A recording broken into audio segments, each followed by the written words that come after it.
Yes, all students, a very good evening, and I wholeheartedly welcome you all for Enlightened Educators. And so ಏನಂತ ಹೇಳಿದರೆ, ಇವತ್ತು ನಾನು ತುಂಬ important ಅಪ್ಡೇಟ್ನೊಟ್ಟಿಗೆ ಬಂದಿದ್ದೀನಿ. So ಇನ್ನೂ ಥರ್ಡ್ ಸೆಮ್ ಮಕ್ಕಳಿಗೆ ರಿವ್ಯಾಲ್ಯೂಯೇಷನ್ ಅನೌನ್ಸ್ ಆದಂಗಿಲ್ಲ. ಸೊ ಹಾಗಾಗಿ ಅನೌನ್ಸ್ ಆಗಲಿಕ್ಕೂ ಮುಂಚೆ, ರಿಸಲ್ಟ್ಸ್ ಆಲ್ರೆಡಿ ಬಂದಿದೆ, ಅನೌನ್ಸ್ ಆಗಲಿಕ್ಕೂ ಮುಂಚೆ ಸೊ ಒಂದಿಷ್ಟು ಇಂಪಾರ್ಟೆಂಟ್ ಪಾಯಿಂಟ್ಸ್ಗಳನ್ನ ನಿಮ್ಮೊಟ್ಟಿಗೆ ಹಂಚ್ಕೊಳ್ಳೋಣ ಅಂತ ನಾನು ಬಂದಿದ್ದೀನಿ. ಸೊ ಹಾಗಾಗಿ ದಯವಿಟ್ಟು please to make sure that you all abide by these important rules before you apply for revaluation. ಆಯಿತಾ? ಸೊ ಒಂದ್ಸಲ ಚೆಕ್ ಮಾಡಿಬಿಡ್ತೀನಿ ನಿಮಗೆ ಬಂದಿದೆಯಾ ಅಂತಂದ್ಬಿಟ್ಟು. Let me just check it out. But before check ಮಾಡ್ತಾ ಹಾಗೆ ನಿಮಗೆ ಒಂದಿಷ್ಟು ಇನ್ಫಾರ್ಮೇಷನನ್ನು ನಾನು ಕೊಡ್ತೀನಿ. ಸೊ ಏನು ಅಂತ ಹೇಳಿದ್ರೆ, ತುಂಬ ಜನಕ್ಕೆ ಹತ್ತತ್ರ ಒಂದು ಎಷ್ಟು ಒಂದು 14, 16, 12 14, 16, 12 ಈ ಥರ ಒಂದಿಷ್ಟು ಏನಂತ ಹೇಳ್ತಾರೆ ಮಾರ್ಕ್ಸ್ಗಳು ಬಂದಿರುತ್ತೆ, ಅಥವಾ 11 ಬಂದಿರುತ್ತೆ. ನಿಮಗೊಂದು 18 ಬರಬೇಕು ಅಂದರೆ ಇದಕ್ಕೆಲ್ಲ 14 ಅಂತ ಹೇಳಿದ್ರೆ +4, 16 ಅಂತ ಹೇಳಿದ್ರೆ +2, 12 ಅಂತ ಹೇಳಿದ್ರೆ +6, 11 ಅಂತ ಹೇಳಿದ್ರೆ +7 ಬರಬೇಕು. ಹೌದಾ? ಸೊ ಈ ರೀತಿಯಾಗಿ ಒಂದು ಇದು ಏನಂತ ಹೇಳ್ತಾರೆ ಮಾರ್ಕ್ಸನ್ನು ಬರಬೇಕಾಗಿರೋಂಥದ್ದು. ಇನ್ನೂ ಬಂದಿಲ್ಲ ನಿಮಗೆ ರಿವ್ಯಾಲ್ಯೂಷನ್ದು ಸರ್ಕ್ಯುಲರ್ ಬರುತ್ತೆ, ವೆಯ್ಟ್ ಮಾಡಿ. ಸೊ ಏನು ಅಂತ ಹೇಳಿದರೆ, ಈಗ ಚೆಕ್ ಮಾಡಿದೆ ಬಂದಿಲ್ಲ ಏನು ಅಂತ ಹೇಳಿದ್ರೆ, ಸುಮಾರು ಜನ ಹೇಳ್ತಾರೆ ನಿಂಗೆ ಇಷ್ಟು ಮಾರ್ಕ್ಸ್ ಬಂದಿದೆಯಲ್ಲ, why can't you put for revaluation ಅಂತ. ಸೊ ಕಂಪ್ಲೀಟಾಗಿ ನಾನೊಂದು ರಿವ್ಯಾಲ್ಯೂಯೇಷನ್ಗೆ ಹಾಕಲೇಬೇಕು ಅಂತ ಅನ್ನೋದಾದರೆ ಈ ಮಾರ್ಕ್ಸ್ಗಳು ಕ್ಯಾಲ್ಕುಲೇಟ್ ಆಗಲ್ಲ.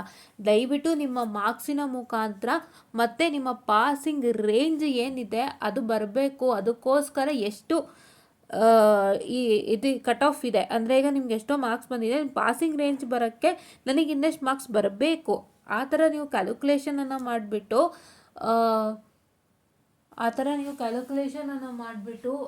ನಾನೊಂದು ರಿವ್ಯಾಲ್ಯೂಯೇಷನಿಗೆ ಹಾಕ್ತೀನಿ ಅಂತಂದರೆ ಇಟ್ ಇಸ್ 100% ರಾಂಗ್.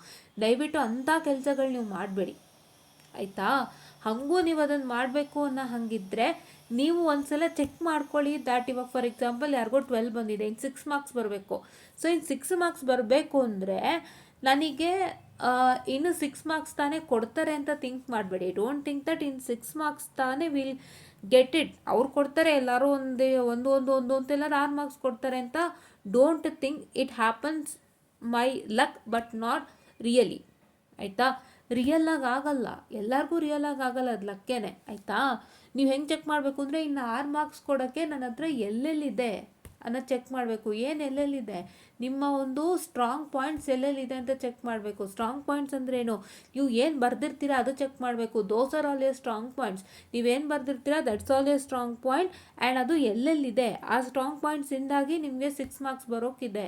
ಸೊ ಅದು ಯಾವ್ಯಾವುದು ನೀವು ಚೆಕ್ ಮಾಡಬೇಕು. ಅದೇ ನಿಮ್ಮಲ್ಲಿ ಇಲ್ಲ ಅಂತಂದರೆ ಎಲ್ಲಿ ಮಾರ್ಕ್ಸ್ ಕೊಡ್ತಾರೆ ನಿಮಗೆ, ಆಯಿತಾ?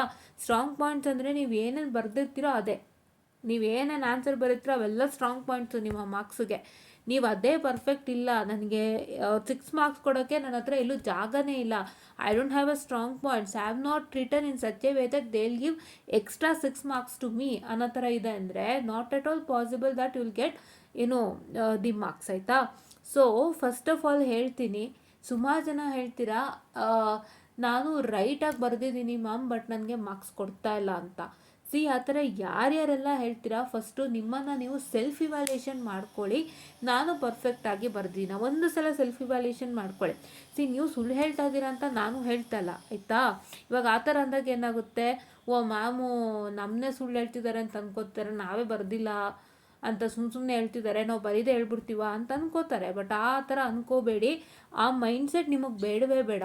ತುಂಬ ಜನ ಏನು ಮಾಡ್ತಾರೆ ಗೊತ್ತಾ, ನಾನು ರೈಟು ಅಂತ ಹೇಳ್ತಾ ಇರ್ತಾರೆ, ಬಟ್ ಅವ್ರು ಎಷ್ಟರ ಮಟ್ಟಕ್ಕೆ ರೈಟು ಅನ್ನೋದು ಅವ್ರು ಚೆಕ್ ಮಾಡ್ಕೊಂಡಾಗಲೇ ಗೊತ್ತಾಗೋದು. Don't just directly tell that you are right, check yourself that whether you are right and then say that you are right, will agree, ಹೌದಾ?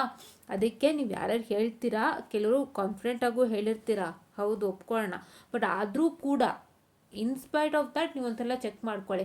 ಯಾಕೆಂದರೆ ಕೆಲವರಲ್ಲಿ ಏನಾಗಿರುತ್ತೆ, ಆನ್ಸರ್ ರೈಟಿಂಗಲ್ಲಿ ಮಿಸ್ಟೇಕ್ಸ್ಗಳಾಗಿರುತ್ತೆ. ಕೆಲವರು ಏನಂದರೆ ತಮ್ಮ ಅಸಂಪ್ಷನನ್ನು ತಾವು ರೈಟ್ ಅಂತ ಅಂದ್ಕೊಂಡು ಆನ್ಸರ್ ರೈಟಿಂಗನ್ನು ನೀವು ಪ್ರಾಪರ್ ಅಂತ ನೀವೇ ಹೇಳ್ಬಿಡ್ತೀರಾ ಡೈರೆಕ್ಟಾಗಿ. ಹೌದಾ? It is 100% wrong. Don't assume yourself that everything whatever you thought is right. ಈಗ ನೀವೇನೋ ಅಂದ್ಕೊಂಬಿಟ್ಟಿರ್ತೀರ ಅದೇ ಸರಿ ಅನ್ನೋದು ನೀವು ಯಾವತ್ತೂ ಅಂದ್ಕೋಬೇಡಿ. ಅದನ್ನೊಂದ್ಸಲ ಚೆಕ್ ಮಾಡಿ ಆ ನಂತರ you see whether what you are thinking or what you are up to in your mind is correct. ಆಮೇಲೆ ನೀವು ಬೇಕಾದರೆ ಹೇಳಿ that whether you are right or wrong ಅಂತ. ಆಯಿತಾ? ಸೊ ಅದಕ್ಕೆ ಹೇಳೋದು, ಯಾರೇ ರೈಟ್ ಅಂತ ಹೇಳಿದ್ರು ನೀವು ಫಸ್ಟ್ ಚೆಕ್ ಮಾಡ್ಕೊಳ್ಳಿ. ನೀವು ಎಲ್ಲಿ ನಿಲ್ತೀರಾ, ನಿಮ್ಮ ಆನ್ಸರ್ ರೈಟಿಂಗ್ ಸ್ಟೇಟಸ್ ಏನಿದೆ, ನೀವು ಬರೀತಾರ ಅಂತ answer is it really satisfactory, are you missing some points, ಈ ಥರ ಎಲ್ಲ ಚೆಕ್ಔಟ್ ಮಾಡಿಕೊಂಡು ನೀವು ಇಡೀ ಆನ್ಸರ್ ರೈಟಿಂಗ್ನ ಪರ್ಫೆಕ್ಟ್ ಮಾಡ್ಕೊಂಡಿಲ್ಲ ಅಂದರೆ ಮುಂದಕ್ಕೆ ನಿಮಗೆ ಕಷ್ಟ ಆಗುತ್ತೆ. ಥರ್ಡ್ ಸೆಮ್ ಮಕ್ಕಳೇ, ಟೇಕ್ ದಿಸ್ ಸೀರಿಯಸ್. ನೀವು ಈ ಸಲ ಯಾವುದಾದ್ರೂ ಒಂದು ಎಕ್ಸಾಮ್ ಫೇಲ್ ಆಗಿದ್ದೀರಾ ಅಂದರೆ ಫಸ್ಟು ನಿಮ್ಮ ಆನ್ಸರ್ ರೈಟಿಂಗ್ ಸ್ಟೇಟಸ್ ಚೆಕ್ ಮಾಡ್ಕೊಳ್ಬೇಕಾದ್ದು ನಿಮ್ಮ ಧರ್ಮ ಆ್ಯಂಡ್ ಎ ಡ್ಯೂಟಿ ಟು. ಹೌದಾ? ಚೆಕ್ ಮಾಡ್ಕೊಳ್ಳಿ, ಏನೂ ತಪ್ಪಿಲ್ಲ. ನೆಕ್ಸ್ಟ್ ನೀವು ಫೇಲ್ ಆಗಬಾರ್ದು ಅಂದರೆ ಇವಾಗಿಂದನೇ ದಾರಿ ಮಾಡ್ಕೋಬೇಕು. ಹೌದಾ? ನಿಮ್ಗೆ ಈಗೇನು ಮಾರ್ಕ್ಸ್ ಸಿಗ್ತಾ ಇದೆ ಅದು ನಿಮಗೆ ಒಂದು ಲೈಫ್ ಲೆಸನ್ನು, ಪ್ಲಸ್ ನೀವು ಎಲ್ಲಿ ಮಿಸ್ ಔಟ್ ಮಾಡ್ತೀರಾ ಅನ್ನೋದಕ್ಕೆ ಒಂದು ದಾರಿ. ಆ್ಯಂಡ್ ಅದನ್ನು ನೀವು ಚೆಕ್ಔಟ್ ಮಾಡಿಕೊಂಡು you have to move forward. ಆಯಿತಾ? ಆ್ಯಂಡ್ ಅದರಲ್ಲಿ ಹೇಗೆ ಚೆಕ್ ಮಾಡಬೇಕು ಅಂದರೆ ಸುಮ್ಮನೆ ಡೈರೆಕ್ಟಾಗಿ ಚೆಕ್ ಮಾಡೋದಲ್ಲ, have to check in detail. ಅಂದರೆ ನಿಮ್ಮ ಕರೆಕ್ಟ್ ಆನ್ಸರ್ನ ಜೊತೆಗಿದೆ ನಿಮ್ಮದು ಫಸ್ಟ್ ಪಾಯಿಂಟು. ಏನು ಮಾಡಬೇಕು, ಕರೆಕ್ಟ್ ಆನ್ಸರ್ ಜೊತೆಗೆ ನೀವು ನಿಮ್ಮ ಪಾಯಿಂಟ್ಸನ್ನು ಚೆಕ್ ಮಾಡ್ಕೊಳ್ಳಿ. ಯಾರು ಸ್ಯಾಟಿಸ್ಫೈಯಿಂಗ್ ದೋಸ್ ಆನ್ಸರ್ಸ್. ನಿಮ್ಮ ಡಯಾಗ್ರಾಮ್ ಸ್ಯಾಟಿಸ್ಫೈ ಆಗ್ತಿದೆಯಾ, ಈಕ್ವೇಷನ್ ಸ್ಯಾಟಿಸ್ಫೈ ಆಗ್ತಿದೆಯಾ, ಥಿಯರಿ ಸ್ಯಾಟಿಸ್ಫೈ ಆಗ್ತಿದೆಯಾ, ಗಿವನ್ ಥಿಂಗ್ಸು ಸ್ಯಾಟಿಸ್ಫೈ ಆಗ್ತಿದೆಯಾ. ನಿಮ್ಮ ಇಂಗ್ಲೀಷ್ ಸ್ಟ್ಯಾಂಡರ್ಡ್ ಇಲ್ಲಿ ಯಾರಿಗೂ ಬೇಕಾಗಿಲ್ಲ. Nobody asker English standard. ನೀವು ಯಾವುದೋ ಸ್ಟೈಲಾಗಿ ಅಮೇರಿಕನ್ ಇಂಗ್ಲೀಷೋ, ಬ್ರಿಟನ್ ಇಂಗ್ಲೀಷೋ, ಇಲ್ಲ ಯಾವುದೋ ಒಂದು ಕಂಟ್ರಿ ಇಂಗ್ಲೀಷು, ಅದು ಯಾರು ನಿಮ್ಮನ್ನು ಕೇಳಲ್ಲ. ನೀವೊಂದು ಸ್ಟ್ಯಾಂಡರ್ಡ್ ಇಂಗ್ಲೀಷು, ನಿಮಗೆ ಒಂದು ಸಿಂಪಲ್ ಆ್ಯಂಡ್ ಸ್ಟ್ಯಾಂಡರ್ಡ್ ಇಂಗ್ಲೀಷಲ್ಲಿ ಬರೋದ್ರೂ ಪರವಾಗಿಲ್ಲ, but please make sure that your technical terms are intact. Technical terms ಅಂದರೆ ಏನು, ಒಂದು ಆಂಪ್ಲಿಟ್ಯೂಡ್ ಆಗ್ಬೋದು, ಇಲ್ಲ ಒಂದು ಫೇಸ್ ಆಗ್ಬೋದು, ಫ್ರೀಕ್ವೆನ್ಸಿ ಆಗ್ಬೋದು, ಇಲ್ಲ ಅಂತ ಹೇಳಿದ್ರೆ ಇವಾಗ for example electronic devices and circuit, D electronic devices and circuit ಅಥವಾ ಎಲೆಕ್ಟ್ರಾನಿಕ್ ಪ್ರಿನ್ಸಿಪಲ್ಸ್ ಆ್ಯಂಡ್ ಸರ್ಕ್ಯೂಟ್ಸಲ್ಲಿ ಯಾವುದು ನಿಮ್ಮ ಒಂದು BJT ಆಗ್ಬೋದು, FET ಆಗ್ಬೋದು, ಟ್ರಾನ್ಸಿಸ್ಟರ್ಸ್ ಆಗ್ಬೋದು, ಡಯೋಡ್ಸ್ ಆಗ್ಬೋದು, and what you can say with the analog circuits, clippers ಆಗ್ಬೋದು, ಕ್ಲಾಂಪರ್ಸ್ ಆಗ್ಬೋದು, ಹಾರ್ಟ್ಲೆ ಆಸಿಲೇಟ್ರು, ಕಾಲ್ಪಿಟ್ ಆಸಿಲೇಟ್ರು, ಇನ್ನು ಅದ್ರೊಳಗಡೆ ಸುಮಾರು ಟರ್ಮ್ಸ್ ಇರುತ್ತೆ. ರೆಸಿಸ್ಟರು, ಕೆಪಾಸಿಟರು ಆ್ಯಂಡ್ ಅವೆಲ್ಲ ಇರುತ್ತೆ. ಸೊ ಅದು ಏನೇನು ಟೆಕ್ನಿಕಲ್ ಟರ್ಮ್ಸ್ ಅಂತ ಬರುತ್ತಲ್ಲ, electronic communication technical terms has to be kept intact. ನೀವು ಯಾವುದೇ ಇಂಗ್ಲೀಷ್ ಬಳಸಿ, ಬಟ್ ಆ ಟೆಕ್ನಿಕಲ್ ಟರ್ಮ್ಸ್ನ ದಯವಿಟ್ಟು ಚೇಂಜ್ ಮಾಡಬೇಡಿ. ಆಯಿತಾ? ಸೊ ಅದೆಲ್ಲ ಟೆಕ್ನಿಕಲ್ ಟರ್ಮ್ಸು ನೀವು ಸ್ಯಾಟಿಸ್ಫೈ ಮಾಡ್ತಿದ್ದೀರಾ ಅಂತ ಚೆಕ್ಔಟ್ ಮಾಡಿ. ಆಯಿತಾ? ನಿಮ್ಮ ಆನ್ಸರ್ ರೈಟಿಂಗ್ ಹೆಂಗಿರಬೇಕು, you should write it properly in points, you should satisfy the diagram properly, labeling properly, and answers in ಪಾಯಿಂಟ್ಸಲ್ಲೇ ಇರಬೇಕು. ಇದಿಷ್ಟು ಇತ್ತು ಅಂತಂದರೆ ಮಾತ್ರ you will be awarded the marks. ಆಯಿತಾ? ಒಂದು ಪ್ರಾಬ್ಲಮ್ಯಾಟಿಕಲ್ಲಿ, ಸ್ಪೆಷಲಿ ಪ್ರಾಬ್ಲಮ್ಯಾಟಿಕಲ್ ಹೆಂಗೆ ಚೆಕ್ ಮಾಡಬೇಕು ಅಂದರೆ, ನಾನು ಮಾಡಿರ್ತಕ್ಕಂಥ ಸ್ಟೆಪ್ಸು ಪ್ರಾಪರ್ ಆಗಿದೆಯಾ, ನಾನು ತೊಗೊಂಡಿರೋ ಫಾರ್ಮುಲಾ ಕರೆಕ್ಟ್ ಇದೆಯಾ. Formula I will tell you formula. I am sorry for the distraction guys. Okay, ನಾನು ತೊಗೊಂಡಿರ್ತಕ್ಕಂಥ ಫಾರ್ಮುಲಾ ಪ್ರಾಪರ್ ಇದೆಯಾ, ಫಾರ್ಮುಲಾ ಪ್ರಾಪರ್ ಆಗಿದೆಯಾ, ಫಸ್ಟ್ ಫಾರ್ಮುಲಾ ಚೆಕ್ಔಟ್ ಮಾಡಬೇಕು. ಫಾರ್ಮುಲಾ ಎಲ್ಲ ಚೆಕ್ಔಟ್ ಮಾಡಾದ್ಮೇಲೆ ಮತ್ತು ಪ್ರೊಸೀಜರ್ ಸ್ಟೆಪ್ಸು ಪ್ರಾಪರ್ ಇದೆಯಾ. Please to check with whether your all steps and procedures are proper and whether you got the proper answers, and even with your sign conventions also ಎಲ್ಲ check ಮಾಡಬೇಕಾಗುತ್ತೆ. ಪ್ರತಿಯೊಂದು substitution check ಮಾಡಬೇಕು, calculation check ಮಾಡಬೇಕಾಗುತ್ತೆ. Diagram, ಇವಾಗ network ಅಂದಾಗ diagram ಇದ್ದೇ ಇರುತ್ತಲ್ಲ, ಏನು ಡಯಾಗ್ರಾಮ್ ಇದೆ, ಮೆಶ್ಶು ನೋಡಲ್ಲೆಲ್ಲ ಡಯಾಗ್ರಾಮ್ ಇದೆ, ಸ್ಟಾರ್ ಟು ಡೆಲ್ಟಾ ಡಯಾಗ್ರಾಮ್ ಇದೆ, ಆ್ಯಂಡ್ ಸೋರ್ಸ್ ಟ್ರಾನ್ಸ್ಫಾರ್ಮೇಷನ್ ಆ್ಯಂಡ್ ಶಿಫ್ಟಿಂಗಲ್ಲಿದೆ. ಅದ್ರ ಡಯಾಗ್ರಾಮ್ ಒರಿಜಿನಾಲಿಟಿ ಕರೆಕ್ಟಾಗಿದೆಯಾ, ಪ್ರತಿಯೊಂದು ಚೆಕ್ಔಟ್ ಮಾಡ್ಕೊಳ್ಳಿ. Everything has to be checked in neat away. ಎಲ್ಲ ಕರೆಕ್ಟ್ ಇತ್ತು ಅಂದಾಗ ಮಾತ್ರ you can put for revaluation for sure. ಆಯಿತಾ? ಸುಮ್ಮನೆ ದಯವಿಟ್ಟು ಹಣ ಹಾಳು ಮಾಡ್ಕೋಬೇಡಿ. VTU ಅಂತೂ ನೀವು ಸುಮ್ಮನೆ ನನಗೆ ಒಂದು 6 ಮಾರ್ಕ್ಸ್ ಬರೋಕ್ಕಿತ್ತು, ರಿವ್ಯಾಲ್ಯೂಯೇಷನ್ಗೆ ಆಗ್ತದೆ, VTUನವ್ರು ಕೊಡಲೇ ಇಲ್ಲ ಅಂತ don't blame VTU, because VTU is not up to the mark. VTU ನೀವು ಅಂದ್ಕೊಂಡಂಗಂತೂ ಅಲ್ಲ. ಹೇಳ್ತಾ ಇದ್ದೀನಿ, ತುಂಬ ಜನ VTUಲ್ಲಿ ಓದಾಡ್ತಾ ಇದ್ದಾರೆ, ದಯವಿಟ್ಟು ಅರ್ಥ ಮಾಡ್ಕೊಳ್ಳಿ. VTUದು ಹಾಗೆ ಇದೆ. ಏನು ಗೊತ್ತಾ, ಆಟೋನಮಸ್ಗಿಂತನೂ ವಿ ಟಿ ಯುನೂ ತುಂಬ ಕಾಂಪ್ಲೆಕ್ಸಿಟೀಸ್ ಇದೆ. ಇವರ ಪ್ರೊಸೀಜರಲ್ಲೇ ಕಾಂಪ್ಲೆಕ್ಸಿಟಿ ಇದೆ. ಇವರು ವ್ಯಾಲ್ಯೂಯೇಷನ್ ಮಾಡಬೇಕಾದ್ರೂ ಕೆಲವರು ಕರೆಕ್ಟಾಗಿ ಮಾಡಲ್ಲ. ಎಷ್ಟು ನನ್ನ ಫ್ರೆಂಡ್ಸ್ ಹೇಳಿದ್ದುಂಟು, ಅವರು ಪೇಪರ್ ತರಿಸಿ ಆನ್ಸರ್ ಪೇಪರ್ ತರಿಸಿ ಅವ್ರು ಚೆಕ್ ಮಾಡಿಸಿದಾಗ ಒಂದು 4-5 ಪೇಜ್ ಅವ್ರ ಕಡೆಯಿಂದ ಲೆಗ್ರೋಗಿರುತ್ತೆ. ಈಗ ಫಸ್ಟ್ ಪೇಜ್ ಕರೆಕ್ಟ್ ಮಾಡ್ತಾರೆ, ಸೆಕೆಂಡ್ ಪೇಜ್ ಕರೆಕ್ಟ್ ಮಾಡ್ತಾರೆ, ಸೀದಾ 5th ಪೇಜ್ ಕೊಟ್ಟೋಗ್ತಾರೆ. 3 and 4 ಕ್ಲೋಸ್, ಅವ್ರ ಕಡೆಯಿಂದ ಬಿಟ್ಬಿಟ್ಟಿರ್ತಾರೆ. ಎಷ್ಟು ಮಾರ್ಕ್ಸ್ ಕಡಿತಾ ಇತ್ತು ಅಲ್ವಾ? ಆ ಥರ ಪ್ರಾಬ್ಲಮ್ ಮಾಡ್ತಾರೆ. ಕೆಲವರು ಚೆನ್ನಾಗಿ ಬರೆದ್ರು ಮಾರ್ಕ್ಸ್ ಕೊಡಲ್ಲ, ಆ್ಯಂಡ್ ಮತ್ತೆ ರಿವ್ಯಾಲ್ಯೂಷನ್ಗೆ ಹಾಕಿದ್ರು ಕೊಡಲ್ಲ. ಈ ರೀತಿಯಾಗಿ ವಿ ಟು ನಲ್ಲಿ ಪ್ರಾಬ್ಲಮ್ಸ್ ಇದೆ. ಅದಕ್ಕೆ ನಾನು ಹೇಳ್ತಿರೋದು, ನೀವು 100% ಶ್ಯೂರ್ ಮತ್ತು ಕಾನ್ಫಿಡೆಂಟ್ ಇದ್ದಾಗ ಮಾತ್ರ ವಿ ಟು ನಲ್ಲಿ ರಿವ್ಯಾಲ್ಯೂಷನಿಗೆ ಹಾಕಿ. ತುಂಬ ಎಮರ್ಜೆನ್ಸಿ ಇದೆ ಅಂದಾಗ ಮಾತ್ರ ನೀವು ಏನೋ ಒಂದು ದೇವ್ರ ಮೇಲೆ ಭಾರ ಹಾಕ್ಬಿಟ್ಟು ಆ ಡೇಟ್ ಮೇಲೆ ಗುಡ್ ಡೇಟ್ ಅಂತ ಹಾಕ್ಬೋದು. ಅಂದರೆ ಈಗ ಫಾರ್ ಎಕ್ಸಾಂಪಲ್ ಯಾರು ಪ್ಲೇಸ್ಮೆಂಟ್ಸ್ಗೆ ಹೋಗೋರು ಇರ್ತಾರೆ, ಈಗ ಫಾರ್ ಎಕ್ಸಾಂಪಲ್ 7th ಸೆಮ್ ಮಗು ಈಗ 8th ಸೆಮ್ಮಲ್ಲಿ ಇರ್ತಾರೆ, ಅವರು ಪ್ಲೇಸ್ಮೆಂಟ್ಸ್ಗೆ ಹೋಗೋರು ಇರ್ತಾರೆ. ಅವರೆಲ್ಲರೂ 3rd ಸೆಮ್ ಅಥವಾ 4th ಸೆಮ್ದು ಬ್ಯಾಕ್ ಆಗಿತ್ತು ಅಂದರೆ ಆ ಮಕ್ಳು ಏನು ಮಾಡೋಕ್ಕಾಗಲ್ಲ. ಬಿಕಾಸ್ ಅವ್ರಿಗೆ ಇಷ್ಟೆಲ್ಲ ನೋಡ್ತಾ ಕೂತ್ಕೊಂಡ್ರೆ ಅವ್ರಿಗೆ ಪ್ಲೇಸ್ಮೆಂಟ್ಸ್ಗೂ ಪ್ರಾಬ್ಲಮ್ ಆಗುತ್ತೆ. ಸೊ ಅಂಥ ಟೈಮಲ್ಲಿ ಅವ್ರಿಗೆಲ್ಲರೂ ಲಕ್ ವರ್ಕೌಟ್ ಆಗುತ್ತಾ ಅಂತ ಅವರು ಒಂದು ಚೆಕ್ಕಿಂಗ್ ಮಾಡಿ ಪ್ರಯತ್ನ ಮಾಡ್ಬೋದು. ಬಟ್ ನೀವುಗಳು ಆ ಕೆಲಸ ಮಾಡಬೇಡಿ. ನೀವುಗಳೇನು ಅಂದರೆ ತುಂಬ ಚೆನ್ನಾಗಿ ಬರೆದಿದ್ದೀರಾ, ದಯವಿಟ್ಟು ಯಾರೂ ನಿಮ್ಮನ್ನು ಸ್ಟಾಪ್ ಮಾಡಲ್ಲ ರಿವ್ಯಾಲ್ಯೂಷನ್ಗೆ ಹಾಕಿ. ಬಟ್ ಅದಕ್ಕೂ ಮುಂಚೆ ನೀವು ತುಂಬ ಚೆನ್ನಾಗಿ ಬರೆದಿದ್ದೀರಾ ಅನ್ನೋದನ್ನ once you verify, because I don't want you all to make sure that you take your wrong assumptions as right assumptions ಅಂತ. ತುಂಬ ಜನದ ಹತ್ರ ಇರುತ್ತೆ ರಾಂಗ್ ಅಸಂಪ್ಷನ್ಸು. ಅದನ್ನೇ ಸರಿ ಅಂದ್ಕೊಂಡು ಹೋಗ್ತಾನೆ ಇರ್ತಾರೆ. ಯಾರು ಹೇಳಿದ್ರು ಕೇಳ್ತಿರಲ್ಲ.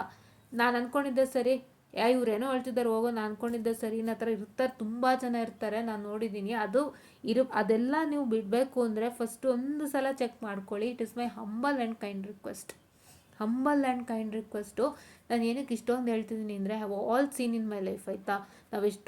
ನಾನೇ ಎಷ್ಟೋ ಸಲ ನನ್ನ ರಾಂಗ್ ಅಸಂಪ್ಷನ್ಸ್ ಎಲ್ಲ ರೈಟ್ ಅಂದ್ಕೊಂಡಿದ್ದೀನಿ, but that was not right. So ಹಂಗಾಗಿ ಅದು ನಮ್ಮ ಮನಸ್ಸಲ್ಲಿ ಹೆಂಗೆ ಕುತ್ಕೊಂಡ್ಬಿಟ್ಟಿರುತ್ತೆ ಅಂದರೆ ನಮ್ಮನ್ನೇ ಅದು ಆವರಿಸ್ಕೊಂಡ್ಬಿಡುತ್ತೆ. ನಮ್ಗೆ ಯಾರು ಹೇಳಿದ್ರು ಕೇಳೋ ಪರಿಸ್ಥಿತಿಲಿರಲ್ಲ. ಸೊ ನೀವು ಒಂದು ಸಲ ಚೆಕ್ಔಟ್ ಮಾಡಿಕೊಂಡ್ರೆ ತುಂಬ ಒಳ್ಳೆಯದು. ಏನೂ ಆಗೋಗಲ್ಲ. ಒಂದ್ಸಲ ನೀವು ಚೆಕ್ ಮಾಡ್ಕೊಳ್ಳಿ. ನೀವು ಆನ್ಸರ್ ಬರೆದ್ರೆ ನಿಮ್ಗೆ ನೆನಪಿರುತ್ತೆ ಅಲ್ವಾ, ಎಲ್ಲ ಚೆಕ್ ಮಾಡ್ಕೊಳ್ಳಿ. ನಾನು ಈ ನೋಟ್ಸಲ್ಲಿ ಇರೋ ಥರನೇ ಸ್ಯಾಟಿಸ್ಫೈ ಮಾಡಿದ್ದೀನಾ ಎಲ್ಲ ಕ್ವಶನ್ಸು, ನಾನು ಎಷ್ಟು ಬರೆದಿದ್ದೀನಿ, ಏನೇನು ಬರೆದಿದ್ದೆ ಅನ್ನೋದು ನೀವು ನೋಡಿಕೊಂಡ್ರೆ ನಿಮಗೆ ಅರ್ಥ ಆಗುತ್ತೆ ಏನು ಎತ್ತ ಅಂತ ಬಂದ್ಬಿಟ್ಟು. ಇವಾಗ ಆ್ಯಕ್ಚುಲಿ ಸ್ಕೀಮ್ ಆಫ್ ವ್ಯಾಲ್ಯೂಷನ್ ಬರಬೇಕಿತ್ತು, ಯಾಕೋ ಇನ್ನೂ ಸ್ಕೀಮ್ ಆಫ್ ವ್ಯಾಲ್ಯೂಷನ್ ಕೊಟ್ಟಿದ್ರೆ ಇನ್ನೂ ಡೀಟೇಲಾಗಿ ನಾನು ವೀಡಿಯೋ ಮಾಡ್ಬೋದಾಗಿತ್ತು. ಇವ್ರು ಯಾಕೋ ಸ್ಕೀಮ್ ಆಫ್ ವ್ಯಾಲ್ಯೂಷನ್ ಇವಾಗ ಕೊಡೋಂಗೆ ಕಾಣಲ್ಲ. ರಿವ್ಯಾಲ್ಯೂಷನ್ ಜೊತೆಗೆ ಏನಾದ್ರು ಸ್ಕೀಮ್ ಆಫ್ ವ್ಯಾಲ್ಯೂಷನ್ ಅಲೈನ್ ಆಯಿತು ಅಂದರೆ ನೋಡೋಣ, ಸಂತೋಷ, ಚೆಕ್ ಮಾಡೋಣ. ಯಾಕೆಂದರೆ ರಿವ್ಯಾಲ್ಯೂಷನ್ ಹೊತ್ತಿಗೆ ಬರಲೇಬೇಕು. ಬಿಕಾಸ್ ನೀವು ರಿವ್ಯಾಲ್ಸ್ಗೆ ಹಾಕಬೇಕಂದ್ರೆ ಅದು ಚೆಕ್ ಮಾಡೇ ನೀವು ಹಾಕಬೇಕು, ಬೇರೆ ನಿಮಗೆ ದಾರಿ ಇಲ್ಲ, ಆಯಿತಾ? ನೀವೀಗ ಯಾವ ನೋಟ್ಸು ನೋಡ್ತಾ ಕೂರೋಕ್ಕಾಗಲ್ಲ. ಸ್ಕೀಮ್ ಆಫ್ ವ್ಯಾಲ್ಯೂಷನ್ ಬಿಟ್ಟಿದ್ದಾನೆ ಅಂದಾಗ ರಿವ್ಯಾಲ್ಯೂಷನ್ ಅಪ್ಲೈ ಮಾಡ್ಬೇಕಾದ್ರೆ it check that and see, ಅದಕ್ಕೋಸ್ಕರ, ಆಯಿತಾ? ಸೊ ಇದು ವಿಷಯ. ಸೊ ಇಷ್ಟನ್ನು ಜ್ಞಾಪಕ ಇಟ್ಕೊಳ್ಳಿ. ನಾನು ಏನೇನು ಹೇಳಿದೆ, ಫಸ್ಟು ಪ್ರತಿಯೊಂದೂ ಟೆಕ್ನಿಕಲ್ ಟರ್ಮ್ಸ್ ಚೆಕ್ ಮಾಡಿ ಅಂತ ಹೇಳಿದೆ, ಡಯಾಗ್ರಾಮ್ ಚೆಕ್ ಮಾಡಿ ಅಂತ ಹೇಳಿದೆ, ಕಂಟೆಂಟ್ ಚೆಕ್ ಮಾಡಿ ಅಂತ ಹೇಳಿದ್ದೀನಿ, ಆನ್ಸರ್ ಆಲ್ ದಿ ಪಾಯಿಂಟ್ಸಲ್ಲಿ ಏನು ಬರೆದಿರ್ತಾರೆ ಅದು ಚೆಕ್ ಮಾಡಿ ಅಂತ ಹೇಳಿದ್ದೆ. ಮತ್ತು ಪ್ರಾಬ್ಲಮ್ಯಾಟಿಕ್ಗೆ ಏನು ಹೇಳಿದ್ದೆ, ಫಾರ್ಮುಲಾಸ್ ಚೆಕ್ಔಟ್ ಮಾಡಿ, ಸ್ಟೆಪ್ಸ್ ಎಲ್ಲ ಚೆಕ್ಔಟ್ ಮಾಡಿ ಅಂತ ಹೇಳಿದ್ದೆ. Even for the derivation also steps, diagrams and total resultant ಇವೆಲ್ಲನೂ ಚೆಕ್ಔಟ್ ಮಾಡ್ಕೊಳ್ಳಿ. ಇಷ್ಟೊಂದು ಚೆಕ್ಔಟ್ ಮಾಡಿಕೊಂಡು ಅರ್ಥ ಮಾಡ್ಕೊಳ್ಳಿ what you have done and what and all mistakes you have done, correct it in future. And ಇನ್ನೊಂದು ಹೇಳೋಕ್ಕೆ ಇಷ್ಟಪಡ್ತೀನಿ, ಇದಿಷ್ಟು ನೀವು ಚೆಕ್ ಮಾಡದಂತೆ ದಯವಿಟ್ಟು ಸುಮ್ಮನೆ ರಿವ್ಯಾಲ್ಯೂಷನ್ಗೆ ಹಾಕಿ. Don't waste your 400 or 600 rupees, ಆಯಿತಾ? ಎಲ್ಲರದ್ದು ದುಡ್ಡೇ, ಆಯಿತಾ? ಇವರು ಈ ಥರ ಎಷ್ಟು ಜನ ಹತ್ರ ದುಡ್ಡು ತಿಂದಿದ್ದಾರೆ ಅಂತ ನಮಗಂತೂ ಗೊತ್ತಿಲ್ಲ. ಅಂದರೆ ಪಾಪ ತುಂಬ ಜನ ಹೇಳೋ ಕತೆ ಇದು. ನಾವು ಯಾರನ್ನೂ ಆರೋಪ ಮಾಡೋಕ್ಕೆ ನಮಗೂ ಇಷ್ಟ ಇಲ್ಲ, ಯಾರನ್ನೂ ನಾವು ಡೈರೆಕ್ಟಾಗಿ ಆರೋಪ ಮಾಡೋಕ್ಕೆ. ಬಟ್ ತುಂಬ ಜನ ಹೇಳ್ತಾರಲ್ಲ, ನಮ್ಮ ಹತ್ರ ದುಡ್ಡು ತೊಗೊಂಡು ನಮಗೆ ಪಾಸ್ ಮಾಡಲ್ಲ, ನಾವು ಶ್ರಮ ಹಾಕಿ ಬರೆದಿದ್ರು ಅಂತ. ಅದನ್ನು ಕೇಳುವಾಗ ಅನ್ನಿಸ್ತಾ ಇರುತ್ತೆ ಎಷ್ಟು ಇದು ಅಂತಂದ್ಬಿಟ್ಟು, ಅಲ್ವಾ? ಕರೆಕ್ಟ್ ಅಲ್ವಾ? ಈ ಥರನೇ ಎಷ್ಟೋ ಜನ ದುಡ್ಡು ಹೋಗ್ತಾ ಇದೆ. ಎಷ್ಟೋ ಜನ ನಂಬಿಕೆ ಇಟ್ಟು ನಾನು ಪಾಸ್ ಆಗ್ತೀನಿ ವ್ಯಾಲ್ಯೂಷನ್ಲಿ ಹಾಕ್ತಾರೆ, ಅವ್ರುಗಳನ್ನ ಪಾಸ್ ಮಾಡಲ್ಲ, ಅವ್ರದ್ದೊಂದು 400-600 ಇದು ಅಕೌಂಟಿಗೆ ಹೋಗುತ್ತೆ. ಈ ಥರ ಪರಿಸ್ಥಿತಿಗಳು ತುಂಬ ಆಗ್ತಿದೆ. ಸೊ ಒಂದು ಸತಿ ಹಾಕೋಕ್ಕೆ ಮುಂಚೆ ಎಚ್ಚರಿಕೆಯಿಂದ ಚೆಕ್ ಮಾಡಿ 100% ನಂಬಿಕೆ ಇತ್ತು ಅಂದರೆ ಮಾತ್ರ ಹಾಕಿ. ಆ್ಯಂಡ್ ಇನ್ನೊಂದು ವಿಷಯ ಹೇಳೋಕ್ಕೆ ಇಷ್ಟಪಡ್ತೀನಿ, ದಯವಿಟ್ಟು ಎಲ್ಲರಿಗೂ ಹೇಳ್ತಾ ಇದ್ದೀನಿ, ಕೇಳಿಸ್ಕೊಂಬಿಡಿ. ಏನಾದರೂ ನೀವು 1-2-3 ಸಬ್ಜೆಕ್ಟ್ ಫೇಲ್ಡ್ ಆಗಿದ್ದರೆ ದಯವಿಟ್ಟು ಮಾನಸಿಕವಾಗಿ ನಿಮ್ಮ ಮನಸ್ಸನ್ನು ಕೆಳಗಡೆ ಇಳಿಸ್ಕೋಬೇಡಿ. ಈಗ ನೀವು ಮನಸ್ಸನ್ನ ಕೆಳಗಿಳಿಸಿದ್ರೆ ಮತ್ತೆ ಮುಂದಕ್ಕೆ ನೀವು ಮೇಲೆ ಕೇಳಿಸೋದು ತುಂಬ ಕಷ್ಟ ಆಗುತ್ತೆ ನಿಮ್ಮ ಮನಸ್ಸನ್ನ. ಯಾರೂ ಅದು ಇದು ಮಾಡೋಕ್ಕಾಗಲ್ಲ. ನೀವೇ ನಿಮ್ಮನ್ನು ನೀವು ಸೆಲ್ಫ್ ಡಿಗ್ರೇಡ್ ಮಾಡಿಕೊಂಡ್ರೆ, ಒಬ್ಬ ಮನುಷ್ಯ ತನ್ನನ್ನು ತಾನು ಎಷ್ಟು ಸೆಲ್ಫ್ ಡಿಗ್ರೇಡ್ ಮಾಡ್ಕೊತಾನೆ, ಅವನು he will be as low as possible. ಆಯಿತಾ? ನಾವು ಈಗ ನಮ್ಮದು ಕೆಪಾಸಿಟಿ ನಮಗೆ ಗೊತ್ತು ತಾನೆ, ಯಾರಿಗೆ ಗೊತ್ತು? ನಮ್ಮ ಮನೇಲಿ ಪೇರೆಂಟ್ಸಿಗೆ ಗೊತ್ತಿರುತ್ತೆ. ಆ್ಯಸ್ ಎ ಪೇರೆಂಟ್ ಸ್ಪೆಷಲಿ ತಾಯಂದ್ರು ಗೊತ್ತಿರುತ್ತೆ, ಅಪ್ಪಂದ್ರಿಗಿಂತನೂ ಜಾಸ್ತಿ. ನಾನು ಹೇಳ್ತೀನಿ, ತಾಯಂದ್ರು ಗೊತ್ತಿರುತ್ತೆ. ತಾಯಂದ್ರು ತುಂಬ ಚೆನ್ನಾಗಿ ಅರ್ಥ ಮಾಡ್ಕೊಂಡಿರ್ತಾರೆ ನಮ್ಮ ಮಗುಗೆ ಏನು ಸೆಟ್ ಆಗುತ್ತೆ, ನಮ್ಮ ಮಗುದು ಏನಿದೆ ಒಂದು status with respect to learning, with respect to study and with respect to talents, ಏನೇನು ಯಾವುದ್ರಲ್ಲಿ ಚೆನ್ನಾಗಿದೆ ಅನ್ನೋದು ಆಲ್ಮೋಸ್ಟ್ ತಾಯಂದ್ರು ಗೊತ್ತಿರುತ್ತೆ. ಅದು ಬಿಟ್ಟರೆ ನಿಮಗೆ ನೀವು ಗೊತ್ತಿರುತ್ತೆ. ನೀವು ನಿಮ್ಮನ್ನು ನೀವು ಸೆಲ್ಫ್ ಡಿಗ್ರೇಡ್ ಮಾಡ್ಕೊಂಡಷ್ಟು ನೀವೇ ಕೆಳಗೊಟ್ಟೋಗ್ತೀರ. ನೀವು ಯಾವ ಕಾರಣಕ್ಕೂ ಮೇಲೆ ಬರೋಕ್ಕಾಗಲ್ಲ. ದಯವಿಟ್ಟು ನಿಮ್ಮ ಟ್ಯಾಲೆಂಟ್ನ ನಂಬಿ, ನಿಮ್ಮ ಮನಸ್ಸನ್ನ ನಂಬಿ ಗಟ್ಟಿತನ ಮಾಡ್ಕೊಳ್ಳಿ. ಮನೇಲಾಗುತ್ತೆ ಜಗಳ. ಏನಕ್ಕಾಗುತ್ತೆ ಮನೇಲಿ? ನಾನು ಇದಕ್ಕೊಂದು ಆಲ್ರೆಡಿ ದೊಡ್ಡ ವೀಡಿಯೋ ಮಾಡಿದ್ದೀನಿ ನಾನು. ಏನಂತ ಹೇಳಿದ್ದೆ ಗೊತ್ತಾ ವೀಡಿಯೋಲಿ? ತಂದೆ ತಾಯಂದರು ಇಂಜಿನಿಯರಿಂಗ್ಗೆ ಮಕ್ಕಳನ್ನ ಸೇರಿಸಿರ್ತಾರೆ. ಯಾಕೆಂದರೆ ಅವ್ರಿಗೊಂಥರ ಸೊಸೈಟಿಯಲ್ಲಿ ಎಲ್ಲರೂ ಅದೇ ಓದ್ತಿರ್ತಾರೆ. ಸೊ ಎಲ್ಲ ತಂದೆ ತಾಯಿಗೂ ಅದೇ ಅನ್ಸೋದು. ಈಗ ನೀವು ಯಾರೋ BSc ತೊಗೋತೀರಾ ಅಂದರೆ ಹೊರಗಿನ ಜನ ಏನು ಕೇಳ್ತಾರೆ? ಓ BScಯಾ? BScಲೇನಿದೆ, ಎಲ್ಲ BE ಮಾಡ್ತಿದ್ದಾರಲ್ಲ. So that BSc look something different for others. Because ಎಲ್ಲರೂ ಅದೇ ಓದ್ತಿರುವಾಗ ಇಂಜಿನಿಯರಿಂಗು ಎಲ್ಲರಲ್ಲೂ ಪ್ರಶ್ನೆ ಬರುತ್ತೆ, ಓ ಇಂಜಿನಿಯರಿಂಗ್ ಮಾಡ್ತಿದ್ದಾರಾ, ಯಾವ ಕಾಲೇಜು? ಎಲ್ಲರೂ ದೊಡ್ಡ ದೊಡ್ಡ ಕಾಲೇಜಲ್ಲಿ ಇಂಜಿನಿಯರಿಂಗು ಅಂತಂದರೆ ಫುಲ್ ಖುಷಿ ಪಡ್ತಾರೆ. ಟೈರ್ 3 ಕಾಲೇಜ್ ಅಂದರೆ ಮತ್ತೆ ಶುರು, ಓ ಟೈರ್ 3 ಕಾಲೇಜಾ? NIL ಸಿಗ್ಲಿಲ್ವಾ? JCL ಸಿಗ್ಲಿಲ್ವಾ? ನಮ್ಮ ಮೈಸೂರಲ್ಲಿರೋದು ಅದೆರಡೇ ದೊಡ್ಡ ಕಾಲೇಜ್, NI and JC. ಅದಕ್ಕೆ ಸೇರ್ಕೊಂಡ್ರು ಅಂದರೆ ಒಂಥರ ತಲೆ ಮೇಲೆ ಚಿನ್ನದ ಕಿರೀಟ ಇಟ್ಟಂಗೆ ಎಲ್ಲರಿಗೂ. ಅದೊಂಥರ ಹೆಂಗೆ ಅಂದರೆ ಕೇಳಿಸಿದ್ರೆ, ಓ NI ಕಾಲೇಜಲ್ಲಿ ಓದ್ತಿದ್ದೀರಾ ಅಂದರೆ, ವಾವ್ NIನಾ, ಓ ವೆರಿ ಗುಡ್. NIಯಾ? ಓ JC ವೆರಿ ಗುಡ್. ಆ ಥರ ಟೈರ್ 3 ಕಾಲೇಜ್ ಅಂದಾಗ ಜನಕ್ಕೊಂಥರ ದೆ ಫೀಲು. GSSS ಓ ಸುಮಾರು ಬೇರೆ ಬೇರೆ ಕಾಲೇಜ್ ಇದೆ. Sorry I told. GSSS ಇದೆ, ನಮ್ಮಲ್ಲಿ ವಿದ್ಯಾವರ್ಧಕ ಇದೆ, ಆ್ಯಂಡ್ ನಮ್ಮಲ್ಲಿ ವಿಕಾಸ್ ಕೂಡ ಇದೆ, ಆ್ಯಂಡ್ ಸುಮಾರು we have lot of tyre 3 colleges in Mysuru. And ಅದರಲ್ಲಿ ಆ ಥರ ಒಂದು ಟೈರ್ 3 ಕಾಲೇಜ್ನ ನಾವು ನೇಮ್ ಮಾಡಿದಾಗ, ಓ GSSS, ಓ ವಿಕಾಸ, ಈ ಥರ. ಸೊ ಹೆಂಗೆ ಅಂದರೆ ಅದೊಂದು ರೀತಿ ಕಾಣಿಸ್ತಾ ಇರುತ್ತೆ. ಸೊ ಅದೆಲ್ಲದ್ರ ಮಧ್ಯೆ ಒಂದು ಪೇರೆಂಟ್ಗೆ ತುಂಬ ದೊಡ್ಡ ಆಸೆ ಇರುತ್ತೆ, that I wanted to join my student to this particular ಕಾಲೇಜಿಗೆ ನಾನು ಸೇರಿಸ್ಬೇಕು, ತುಂಬ ಇದು ಮಾಡಬೇಕು, ಒಂದು ಒಳ್ಳೆಯ ರೀತಿ ನಮ್ಮ ಮಗುನೂ ಇರಬೇಕು ಅನ್ನೋ ಆಸೆ ಇರುತ್ತೆ. ಸೊ ಅದೆಲ್ಲದ್ರ ಪ್ರೆಷರ್ ಮಧ್ಯ, ಸೊಸೈಟಿಲಿ ಪ್ರೆಷರ್ ಮಧ್ಯೆನೂ ಪೇರೆಂಟ್ಸ್ ಬದುಕ್ತಿರ್ತಾರೆ. ಅದೆಲ್ಲದನ್ನು ಸೇರಿಸಿ ಅವರು ನಿಮಗೆ ಆ ಪ್ರೆಷರ್ನ ತೊಗೊಬಂದು ಇಲ್ಲಿ ಹಾಕ್ತಿರ್ತಾರೆ, ನಿಮ್ಮ ಮೇಲೆ ಹಾಕ್ತಿರ್ತಾರೆ. But don't take that pressure in to like over serious ಆಗಿ ಆ ಪ್ರೆಷರ್ನ ತೊಗೊಳ್ಳೋಂಥ ಅವಶ್ಯಕತೆ ಇಲ್ಲ. ಅವ್ರು ಹಾಕ್ತಾ ಇರೋ ಪ್ರೆಷರ್ ನೀವು ಒಳ್ಳೇದಕ್ಕೇನೆ. ಬಟ್ ಅದನ್ನು ತುಂಬ ಸೀರಿಯಸ್ ಆಗಿ ತೊಗೊಂಡು ನೀವು ಎಲ್ಲಿ ಸೀರಿಯಸ್ ಆಗಿ ತೊಗೋಬೇಕು ಗೊತ್ತಾ? ನನಗೆ ಪ್ರೆಷರ್ ಆಗ್ತಿದೆ, ಹಿಂಸೆ ಆಗ್ತಿದೆ ಅಂತ ನೀವು ಡಿಗ್ರೇಡ್ ಆಗೋಕ್ಕಿಂತ ಅದೇ ಪ್ರೆಷರ್ನ you can take it as a challenge and move forward. ಕರೆಕ್ಟಾ? You can take it as a challenge and move forward. ಏನೂ ಮಾಡೋಕ್ಕಾಗಲ್ಲ, ಆ ಥರ ಪ್ರೆಷರ್ ಬರ್ತಾನೆ ಇರುತ್ತೆ. ಬಟ್ ಆ ಪ್ರೆಷರ್ ನಿಮಗೊಂದು ಲೈಫ್ ಲೆಸನ್ ಆಗಬೇಕು. ನಿಮಗೆ ಇವಾಗ ಎಷ್ಟೋ ಜನ ಹೇಳ್ತಾರೆ, ನಮಗೆ ಹೊರಗಡೆಯಲ್ಲಿ ತುಂಬ ಅವಮಾನ ಮಾಡ್ತಿದ್ರು, ಡಿಗ್ರೇಡ್ ಮಾಡ್ತಿದ್ರು, ಅದನ್ನೆಲ್ಲ ನಾನು ಮೆಟ್ಟಿ ನಿಂತಿದ್ದೀನಿ ಇಲ್ಲಿ ಬಂದು ಅಂತ ಹೇಳ್ತಾರಲ್ವ. ಅದೇ ಥರ ನಿಮಗೆ ನಿಮ್ಮ ಮನೆಯಿಂದ ನೀವು ಇನ್ ಕೇಸ್ ಯಾಕೆ ಎಲ್ಲರೂ ಮಾಡ್ತಿದ್ದಾರೆ, ನೀನು ಮಾಡೋಕ್ಕಾಗ್ತಿಲ್ವ, ಯಾಕೆ ಹಿಂಗಾಯಿತು, ಏನದು ಏನಂತ ಹೇಳ್ತಾರೆ ಕತೆಗಳು, ಹಾಗೆ ಹಿಂಗೆ ಅಂತೆಲ್ಲ ಮನೆಯಲ್ಲಿ ಜಗಳ ಮಾಡ್ತೀರ. ಫಸ್ಟು ನೀವು ತಿಳ್ಕೊಬೇಕು that I wanted to showcase my talent back to my parents ಅಂತ. ಅದನ್ನು ನೀವು ಸೆಲ್ಫ್ ಇದಾಗಿ ತೊಗೊಂಡು you have to move forward. ಇಲ್ಲ ನೀವು ಮೂವ್ ಫಾರ್ವರ್ಡ್ ಮಾಡ್ತಾ ಇಲ್ಲ ಅಂದರೆ ತುಂಬಾ ಕಷ್ಟ ಆಗುತ್ತೆ. ಆಯಿತಾ? ತುಂಬಾ ಕಷ್ಟ ಆಗುತ್ತೆ. ಆಯಿತಾ? ಸೊ ದಯವಿಟ್ಟು ನಾನು ಮತ್ತೆ ಹೇಳ್ತಿದ್ದೀನಿ, ಕೇಳಿಸ್ಕೊಳ್ಳಿ. ಎಲ್ಲ ಪೇರೆಂಟ್ಸ್ದು ಇದು ಒಂದೇ ಏನಂತ ಹೇಳ್ತಾರೆ ವಿಷಯ. ಆಯಿತಾ? ಇದೊಂದೇ ವಿಷಯ ಎಲ್ಲ ಪೇರೆಂಟ್ಸ್. ಏನು ಮಾಡೋಕ್ಕಾಗಲ್ಲ. But you have to sustain and you have to adjust and move forward. But ದಯವಿಟ್ಟು don't degrade yourself. Your life is so big. ಪೇರೆಂಟ್ಸ್ಗೆ ಏನು ಅಂದರೆ ಮಾರ್ಕ್ಸಿಂದ ಜೀವನ ಅಂತ ಅಂದ್ಕೊಂಡಿರ್ತಾರೆ ಪೇರೆಂಟ್ಸು. ಬಟ್ ಎಷ್ಟೋ ಪೇರೆಂಟ್ಸ್ಗೆ ಇನ್ನೂ ಗೊತ್ತಿಲ್ಲ ದಟ್ ಸ್ಕಿಲ್ ಸೆಟ್ಟಿಂದ ಜೀವನ ಅಂತ. ಇನ್ನೂ ಸುಮಾರು ಜನ ಪೇರೆಂಟ್ಸ್ ಅದನ್ನ ಅರ್ಥ ಮಾಡ್ಕೊಂಡಿಲ್ಲ. ಇನ್ನೂ ಸುಮಾರು ಜನ ಪೇರೆಂಟ್ಸು ಆ ಗುಡ್ ಓಲ್ಡ್ ಮಾರ್ಕ್ಸ್ ಎರಾಲೇ ಇದ್ದಾರೆ. ಅಂದರೆ ಮಾರ್ಕ್ಸ್ ಜಾಸ್ತಿ ಬಂತು ಅಂದ ತಕ್ಷಣ ಕೆಲ್ಸಕ್ಕೆ ತೊಗೊಂಡ್ರು ಅಂತ ಹೇಳ್ತಿರ್ತಾರಲ್ಲ, ಇನ್ನೂ ಆ ಎರಾದಲ್ಲೇ ಇರ್ತಾರೆ. ದಯವಿಟ್ಟು ಫಸ್ಟ್ ಅದನ್ನು ಅವ್ರಿಗೆ ಅರ್ಥ ಮಾಡಿಸಿ. ಇವತ್ತು ಸ್ಕಿಲ್ ಸೆಟ್ ಇದ್ರೇ ಜೀವನ, ಸ್ಕಿಲ್ ಸೆಟ್ ಇದ್ರೇ ಎಲ್ಲ ಅಂತ. Because I am facing a lot of issues right ನಾವು. ಇವತ್ತು ನಾವು ಎಷ್ಟು ಸ್ಕಿಲ್ ಸೆಟ್ ನಾನು ಅಪ್ಗ್ರೇಡ್ ಆಗೋಗಿದೆ ಅಂದರೆ, ಎಷ್ಟೋ ಕಂಪನಿಗಳು ದೊಡ್ಡ ದೊಡ್ಡ ಸ್ಕಿಲ್ ಸೆಟ್ ಕೇಳ್ತಿದೆ. ಆ್ಯಂಡ್ ನಾವು ತುಂಬ ಸಫರ್ ಮಾಡ್ತಿದ್ವಿ ಪ್ಲೇಸ್ಮೆಂಟ್ ವಿಷಯದಲ್ಲಿ. Really I am telling the truth.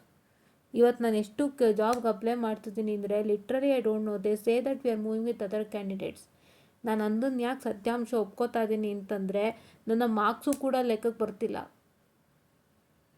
ಇವತ್ತು ಹೆಂಗಾಗಿದೆ ಅಂದರೆ I tell you one secret thing. ನಾವು ದಯವಿಟ್ಟು ಥರ್ಡ್ ಸೆಮ್ ಮಕ್ಕಳು ಇದನ್ನು ವಾಚ್ ಮಾಡಿ, ಬೇರೆ ಯಾರಾದರೂ ಪರವಾಗಿಲ್ಲ, ವಾಚ್ ಮಾಡ್ತಾ ಇರೋರು ದಯವಿಟ್ಟು ಇದನ್ನು ಜ್ಞಾಪಕ ಇಟ್ಕೊಳ್ಳಿ. ATS ಅಂತ ಬಂದಿದೆ, if anybody is knowing about it.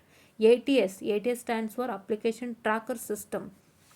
Application tracker system ಬಂದು ಏನು ಮಾಡ್ತಿದೆ ಕೆಲಸಗಳು ಅಂತಂದರೆ, ಒಂದು ದೊಡ್ಡ ಮಟ್ಟದ ಏನಂತ ಹೇಳ್ತಾರೆ, ನಿಮ್ಮ ಇದು ಫಿಲ್ಟ್ರಿಂಗ್ ಸಿಸ್ಟಮ್ ಅಂಥೇಳಿ. ಏನಂದರೆ your application tracker system is going to check your resume. ನಿಮ್ಮ ರೆಸ್ಯೂಮೇಲಿರುವಂತಹ ಮೋಸ್ಟ್ ಇಂಪಾರ್ಟೆಂಟ್ ಇನ್ಫಾರ್ಮೇಷನ್ನು ಏನು, ನಿಮ್ಮ ಕೆರಿಯರ್ ಆಬ್ಜೆಕ್ಟಿವ್ ಅಥವಾ profile summary plus the skill set. ಯಾಕೆಂದರೆ ಜಾಬ್ ಡಿಸ್ಕ್ರಿಪ್ಷನ್ ಕೊಡೋದೇ ಸ್ಕಿಲ್ ಸೆಟ್ಟು. ಜಾಬ್ ಡಿಸ್ಕ್ರಿಪ್ಷನಲ್ಲಿ ಏನು ಮಾಡ್ತೀವಿ ಅನ್ನೋದ್ರ ಜೊತೆಗೆ ಸ್ಕಿಲ್ ಸೆಟ್ಟೇ ಮೇನ್ ಹೈಲೈಟ್ ಆಗಿರುತ್ತೆ. ಆ skill ಸೆಟ್ಟನ್ನು along with those skill set plus along with the ATS is going to work out.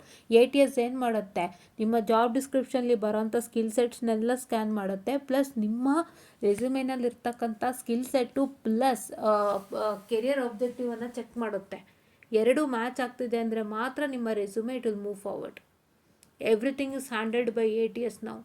ದಯವಿಟ್ಟು ಹೇಳಿ, ಅಪ್ಪ ನಮಗೆ ಮಾರ್ಕ್ಸ್ಗಿಂತನೂ ದೊಡ್ಡ ಮಟ್ಟದ್ದು ಸ್ಕಿಲ್ ಸೆಟ್ಸ್ ಇಲ್ಲ ಅಂದರೆ ಇವತ್ತು ಕೆಲಸನೇ ಇಲ್ಲ ಅಪ್ಪ. ತುಂಬ ಜನ ಒದ್ದಾಡ್ತಿದ್ದಾರೆ ಅಮ್ಮ ಅಂತ try to explain your parents. Because ನಿಮ್ಮ ಪೇರೆಂಟ್ಸ್ ಏನಾದ್ರು ಮಾರ್ಕ್ಸಿಗೋಸ್ಕರ ನಿಮ್ಮಲ್ಲಿ ಜಗಳ ಮಾಡ್ತಿದ್ರೆ, ಎಲ್ಲರೂ ಆಲ್ಮೋಸ್ಟ್ ಅದೇ ಕೇಳತ್ತಾನೆ. ಎಲ್ಲರೂ ಓದಿದ್ರು ಮಾರ್ಕ್ಸ್ ತೊಗೊಂಡ್ರು, ಅವ್ರು 90 ತೊಗೊಂಡ್ರು, ಇವ್ರು 100 ತೊಗೊಂಡ್ರು, ನೀನು ಯಾಕೆ ತೊಗೊಂಡಿಲ್ಲ ಅಂತ ಕೇಳಿದಾಗ ಫಸ್ಟ್ ಅದನ್ನು ಎಕ್ಸ್ಪ್ಲೈನ್ ಮಾಡಿ. ಯಾಕೆಂದರೆ ಇವತ್ತು it's my good own experience, I am telling you. ಆಯಿತಾ?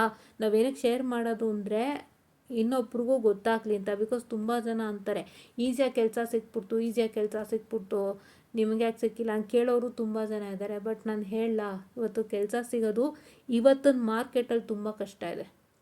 Especially for double degrees BE ಮಕ್ಳಿಗೂ ಇವತ್ತೊಂದು ಮಾರ್ಕೆಟಲ್ಲಿ ಕಷ್ಟ ಇದೆ. ನೀವೆಷ್ಟು ಸ್ಕಿಲ್ ಸೆಟ್ಸ್ ಕಲಿತೀರಾ ಅಷ್ಟು ಬೇಗ ಕೆಲಸ. ನೀವು ಕಾಲೇಜ್ ಒಳಗೆ ತೊಗೋತೀರಾ ಅಂದ್ರೂ ತುಂಬ ಸುಲಭ. ಕಾಲೇಜ್ ಒಳಗೆ ತೊಗೊಂಡಿಲ್ಲ ಅಂದರೆ ಆಫ್ ಕ್ಯಾಂಪಸ್ ಹುಡ್ಕೋದು ತುಂಬ ಕಷ್ಟ ಇದೆ. ಇವತ್ತು ಕಾಲೇಜ್ ಒಳಗೇ ಡಬಲ್ ಡಿಗ್ರಿ ಅವ್ರನ್ನ ಕೆಲ್ಸಕ್ಕೆ ತೊಗೊಳಕ್ಕೆ ತುಂಬ ಇದು ಮಾಡ್ತಾ ಇದ್ದಾರೆ. MBA ಮಕ್ಳಿಗೆ ಆಗ್ತಿದೆ, MTech ಮಕ್ಳಿಗೆ ಇಲ್ಲವೇ ಇಲ್ಲ. ಇವತ್ತು ಎಷ್ಟು ಪರಿಸ್ಥಿತಿಗಳು ಅಂದರೆ they tell that double degree ಮಕ್ಳಿಗೆ they will not be providing double degree ಅಂತಂದಾಗ obviously salary has to hike ಅಲ್ವಾ. ಸಿಂಗಲ್ ಡಿಗ್ರಿ ಕೊಡೋಕ್ಕಾಗಲ್ಲ. ಸೊ ಅದೇ ಸ್ಯಾಲರಿಯನ್ನು ಸೊ ಅವ್ರೇನು ಮಾಡ್ತಾರೆ, ದೇಲ್ ಟೆಲ್ ದಟ್ ಅವರು ಸಿಂಗಲ್ ಡಿಗ್ರಿಗೆ ಕೊಡೋವಂಥ ಸ್ಯಾಲ್ರಿ ಯಾರೂ ಬರೋದಿಲ್ಲ ಅಂತ ಹೇಳಿ ದ ರಿಜೆಕ್ಟಸ್.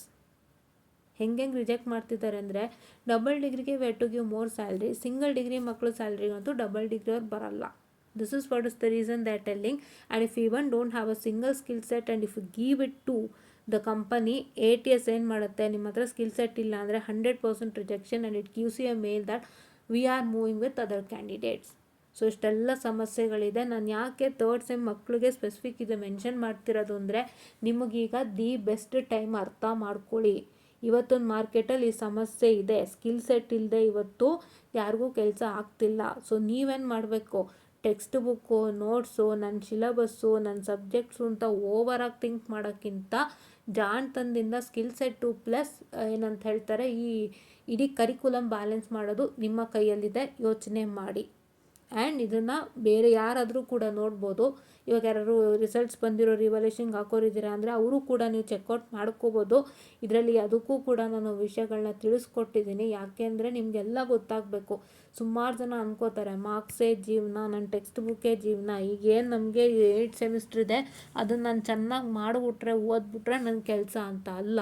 ಇನ್ನೂ ಇದೆ, ಸಿಕ್ಕಾಬಟ್ಟೆ ಇದೆ, ಬೇಜಾನಿದೆ ವಿಷಯಗಳು ನೀವು ತಿಳ್ಕೊಳ್ಳೋಕ್ಕೆ. ದಯವಿಟ್ಟು ಹೇಳ್ತಾ ಇದ್ದೀನಿ, ಕೇಳಿಸ್ಕೊಳ್ಳಿ. ಯಾರ್ಯಾರೆಲ್ಲ ಇನ್ನೂ ಸ್ಕಿಲ್ ಸೆಟ್ ಅಂತ ಪ್ರಾರಂಭ ಮಾಡಿಲ್ಲ, ಥರ್ಡ್ ಸೆಮ್ ಮಕ್ಕಳು ಯಾರು ಫೇಲ್ಡ್ ಆಗಿದ್ದಾರೆ, ಪ್ರಾಬ್ಲಮ್ಸ್ ಆಗಿದೆ ಅಂದರೆ ನೀವು ಫಸ್ಟು ಪರ್ಟಿಕ್ಯುಲರ್ ಆಗಿ ಮಾರ್ಕ್ಸ್ ಅನ್ನೋ ವಿಷಯನ ತೆಗೆದಾಕಿ. ನೀವು 70 ತಗೋತೀರಾ ಸಂತೋಷ, 80 ತಗೋತೀರಾ ಸಂತೋಷ, ನೀವು ಎಷ್ಟಾರು ತೊಗೊಳ್ಳಿ. ತೊಗೋತೀರಾ, 60% ತೊಗೋತೀರಾ, ಸಂತೋಷ.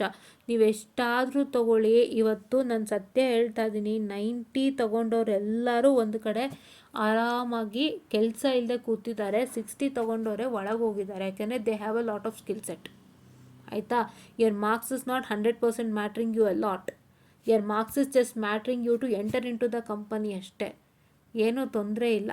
ಇವಾಗ ನೀವು ಕಂಪ್ನಿಗೆ ಎಂಟ್ರಾಗೋಕ್ಕೆ ಏನು ಮಾರ್ಕ್ಸ್ ಬೇಕೋ ಅದನ್ನು ತೊಗೊಳಕ್ಕೆ ಫೋಕಸ್ ಮಾಡಿ. ಸ್ಕಿಲ್ ಸೆಟ್ನ ಥರ್ಡ್ ಸೆಮ್ ಮಕ್ಕಳು ಇವಾಗಿಂದನೇ ಪ್ರಾಕ್ಟೀಸ್ ಮಾಡಿ, ಇಲ್ಲಾಂದರೆ ನಿಮ್ಮ ATS ಈಸಿಯಾಗಿ ಹೊರಗೆ ಹಾಕತ್ತೆ. ನೀವು ಯಾವುದಾದ್ರೂ ಆನ್ಲೈನಲ್ಲಿ ಅಪ್ಲೈ ಮಾಡ್ತಿದ್ದೀರಾ ಕಂಪನೀಸ್ಗೆ, ಅಥವಾ ಇನ್ನೆಲ್ಲೋ ಆಫ್ ಕ್ಯಾಂಪಸ್ಗೆ ಅಪ್ಲೈ ಮಾಡ್ತಿದ್ದೀರಾ ಅಂದರೆ ATS ನಿಮ್ಮನ್ನ ಆರಾಮಾಗಿ ರಿಜೆಕ್ಟ್ ಮಾಡುತ್ತೆ. ಆಯಿತಾ? ಆ್ಯಂಡ್ ಸ್ಪೆಷಲಿ ಕಂಪನಿಯಲ್ಲೂ ಅಷ್ಟೇ, ನಿಮಗೆ ಕಾಲೇಜ್ ಒಳಗೆ ಬರೋ ಕಂಪ್ನಿನ ನಾನು ಈಸಿಯಾಗಿ ತೊಗೋಬೋದು. ಬಿಕಾಸ್ ಅವ್ರು ನನ್ನ ಮಾರ್ಕ್ಸ್ ಮೇಲೆ ಒಳಗೆ ಬಿಟ್ಟಿರ್ತಾರೆ.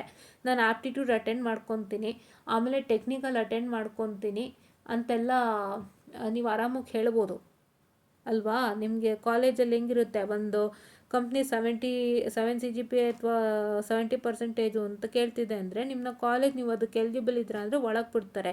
You do your aptitude, then you go to the second round call technical interview. ಅಲ್ಲೆಲ್ಲ ಮಾಡ್ತೀರಿ, ಅದಾದಮೇಲೆ HRಗೆ ಬರ್ತೀರಾ. ಈಸಿ ಆಗುತ್ತೆ ಅಂದ್ಕೋಬೋದು, ಇಲ್ಲ, ಅಲ್ಲೂ ಕೂಡ ನಿಮ್ಮ ರೆಸ್ಯೂಮೇನ ನೀವು ಸಖತ್ತಾಗಿ ಟೈಲರ್ ಮಾಡಬೇಕು. ನೀವು ಆಪ್ಟಿ ಕ್ಲಿಯರ್ ಮಾಡಿಬಿಟ್ಟು, ನೀವು ಟೆಕ್ನಿಕಲ್ ಇಂಟರ್ವ್ಯೂನು ಹೆಂಗೋ ಕ್ಲಿಯರ್ ಮಾಡಿಬಿಟ್ಟು ನೀವು HR ಹೋದಾಗ HR ನಿಮ್ಮ ರೆಸ್ಯೂಮೇ ನೋಡ್ತಾರೆ. ನಿಮ್ಮ ರೆಸ್ಯೂಮೇ ಅತಿ ಮುಖ್ಯ ಕಂಪ್ನಿಗೆ. ನಿಮ್ಮ ರೆಸ್ಯೂಮೇಲಿ ನೀವು ಕಂಪ್ನಿಗೆ ಬೇಕಾಗಿರ್ತಕ್ಕಂಥ ಮಿನಿಮಮ್ ಸ್ಕಿಲ್ ಸೆಟ್ ಆದರೂ ಇರಬೇಕು. ಇವತ್ತು ಫ್ರೆಷರ್ಲೇ 2 ಥರ ಫ್ರೆಷರ್ ಆಗಿದೆ. ಒಂದು ಫ್ರೆಷರ್ ಬಂದು ನೀವು ನಾಲೆಡ್ಜ್ ಗೇನ್ ಮಾಡಿರಬೇಕು, ಚೆನ್ನಾಗಿ ನಾಲೆಡ್ಜ್ ತಿಳ್ಕೊಂಡಿರಬೇಕು. ನೀವು ಕೆಲಸ ಮಾಡಲಿಲ್ಲದೆ ಹೋದರೂ ಪರವಾಗಿಲ್ಲ, ನಿಮಗೆ ಪೈಥಾನ್ ಅಂತೆ, SQL ಅಂತೆ, ಪವರ್ BI ಅಂತೆ, DevOps ಅಂತೆ, AI ಯಾವುದು AWS ಮ್ಯಾನೇಜ್ಮೆಂಟ್ ಅಂತೆ, ಮತ್ತು IBMದು ಯಾವುದೋ ಗ್ರನೈಟ್ ಮಾಡೆಲ್ ಅಂತ ಹೊಸ್ದಾಗಿ ಬಂದಿದೆ, ಅದು ನೋಡ್ತಿದ್ದೆ. IBM ಗ್ರನೈಟ್ ಮಾಡೆಲು, ಮತ್ತು IBMದು ಆ ಕಂಪನಿದು ಒಂದಿಷ್ಟು ಒರಾಕಲ್ಲು, ಮತ್ತು NoSQL, ಮತ್ತು ತುಂಬ ಇದೆ. ಅದೆಲ್ಲ ನೀವು ಕಲ್ತಿರಬೇಕು. But you should not be in a working condition. Work ಮಾಡದಿದ್ರೂ ಪರವಾಗಿಲ್ಲ, ಅದ್ರ ಬಗ್ಗೆ ನಾಲೆಡ್ಜ್ ಇದ್ದರೆ ಸಾಕು, ಅಲ್ಲಿ ಅಪ್ಲೈ ಮಾಡ್ಬೋದು ಅನ್ನೋ ಥರ. ಇನ್ನೊಂದೇನು, ಫ್ರೆಷರು ಝೀರೋ, ಯಾವ ನಾಲೆಡ್ಜು ಇಲ್ಲ, ಕಂಪ್ಲೀಟ್ಲಿ ಅ ಫ್ರೆಷರ್. ಓದಿರ್ತೀರ, ಮಾರ್ಕ್ಸ್ ಇದೆ ಅಷ್ಟೇ, ನಿಮ್ಮ ಹತ್ರ ಏನೂ ಇಲ್ಲ. ಈ ಥರ ಡಿವೈಡ್ ಆಗಿದೆ ಈಗ ಫ್ರೆಷರ್ ಅಂದಿದ ತಕ್ಷಣ ದಯವಿಟ್ಟು ಇದು ಮಾಡ್ಕೋಬೇಡಿ. ಏನಂತ ಹೇಳಿದ್ರೆ, ಫ್ರೆಷರು ನಾನು ಈಸಿಯಾಗಿ ಕೆಲಸ ತೊಗೊಬಿಡ್ಬೋದು, ನಾನು ಫ್ರೆಷರ್, ನನಗೇನೂ ಗೊತ್ತಿಲ್ಲ, ನಂಗೆ ಈಸಿಯಾಗಿ ಕೆಲಸ ಸಿಕ್ಬಿಡುತ್ತೆ, ಅಲ್ಲೂ ಫ್ರೆಷರ್ ಅಂತ ಮೆನ್ಷನ್ ಮಾಡಿದ್ದಾರೆ ಅಂದ್ಕೋಬೇಡಿ. ಇವತ್ತೊಂದು ಫ್ರೆಷರೇ ಬೇರೆ, ನಾನು ಇಷ್ಟೊತ್ತು ಹೇಳೋದ್ನಲ್ಲ ಅದೇ ಇವತ್ತೊಂದು ಫ್ರೆಷರು. ನಿಮ್ಮ ಹತ್ರ ಸ್ಕಿಲ್ ಸೆಟ್ ಎಲ್ಲ ಪರ್ಫೆಕ್ಟ್ ಆಗಿರಬೇಕು. ಅದು ಇದ್ದಾಗ ಮಾತ್ರ ನಿಮ್ಮನ್ನು ಅವರು ಮುಂದಕ್ಕೆ ತೊಗೊಂಡು ಹೋಗ್ತಾರೆ. ಇಲ್ಲ ನಿಮ್ಮ ಹತ್ರ ಏನೂ ಇಲ್ಲ, ನೀವು ಬರೀ ಖಾಲಿ ಫ್ರೆಷರು, ನಾನು ಇಷ್ಟು ಮಾರ್ಕ್ಸ್ ತೊಗೊಂಡಿದ್ದೀನಿ ಅಂದರೆ, ನಾನು ಬೀಲ್ 90 ಸರ್ ಅಂದರೆ ಖಂಡಿತ ಯಾರೂ ಕೊಡಲ್ಲ. ಏನು ಸ್ಕಿಲ್ ಸೆಟ್ ಇದೆ ರೀ, ಗಿವ್ ಯರ್ ಸರ್ಟಿಫಿಕೇಟ್ ಅಂತಾರೆ. ಆ ಸರ್ಟಿಫಿಕೇಟ್ ನೀವು ಕೊಟ್ಟಿಲ್ಲ ಅಂದರೆ ಹೋಯ್ತು ಕೆಲಸ. ಫಸ್ಟ್ ಅದು ಥಿಂಕ್ ಮಾಡಿ. ಇಲ್ಲಿ ಮಾರ್ಕ್ಸ್ಗೋಸ್ಕರ ಹೊಡೆದಾಡೋದು, ಫೇಲ್ ಆಯಿತು ಅಂತ ನಾನು ಕೆಳಗೆ ಬಿದ್ದು ಕೂತ್ಕೊಳ್ಳೋದು, ಅಥವಾ ತಂದೆ ತಾಯಂದ್ರೇನೋ ಮಾರ್ಕ್ಸ್ ತೆಗ್ದಿಲ್ಲ ಅಂತ ಬೈತಾ ಇದ್ದಾರೆ ಅಂತ ನೀವು ದುಃಖಪಟ್ಟು ಕೆಳಗೆ ಹೋಗೋದು, ಇದು ಮೂರನ್ನೂ ಬಿಟ್ಟು ನಾನು ಹೇಳಿದ ಕೆಲಸಗಳು ಮಾಡಿ. ಥರ್ಡ್ ಸೆಮ್ ಮಕ್ಕಳಿಗೆ ಇದು ತುಂಬ ಇಂಪಾರ್ಟೆಂಟ್ ವಿಡಿಯೋ. ಸೀರಿಯಸ್ ಆಗಿ ಹೇಳ್ತಿದ್ದೀನಿ, ಕೇಳಿಸ್ಕೊಳ್ಳಿ. ಇದನ್ನು ದಯವಿಟ್ಟು ನೆಗ್ಲೆಕ್ಟ್ ಮಾಡಬೇಡಿ.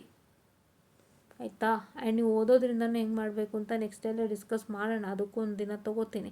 ಆದರೆ ನಾನು ಹೇಳೋದೇನು ಅಂದರೆ, ಇಷ್ಟು ನೀವು ಮಾಡಲೇಬೇಕು. ಒಂದಿನ ನಾನು ಕಂಪ್ಲೀಟು ಸ್ವಲ್ಪ ಬ್ಯುಸಿ ಇದ್ದೀನಿ, ಎಲ್ಲದೂ ಕೆಲಸಗಳಾದಮೇಲೆ ಒಂದಿನ ಕೂತು ನಾನು ಕಂಪ್ಲೀಟಾಗಿ most of the companies is asking for the skill set ಅಂತ ಒಂದು ವೀಡಿಯೋ ಮಾಡೋಣ ಅಂತ ಅಂದ್ಕೊಂಡಿದ್ದೀನಿ, ತುಂಬ ಜನಕ್ಕೆ ಹೆಲ್ಪ್ ಆಗಲಿ ಅಂತ.